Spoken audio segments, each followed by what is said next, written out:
মাটির এখন ঘর বানাবো, খেজুর পাতার ছাউনি দিব, বাঁশের খুঁটির বেড়া দিয়ে মহাকালের ঘুম ঘুমাবো। আমি মাটির এখন ঘর বানাবো, খেজুর পাতার ছাউনি দিব, বাঁশের খুঁটির বেড়া দিয়ে মহাকালের ঘুম ঘুমাবো।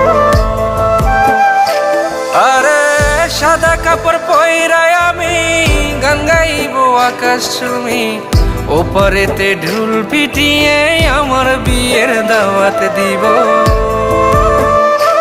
আমি মাটির এখন ঘর বানাবো, খেজুর পাতার ছাউনি দিব, বাঁশের খুঁটির বেড়া দিয়ে মহাকালের ঘুম ঘুমাবো।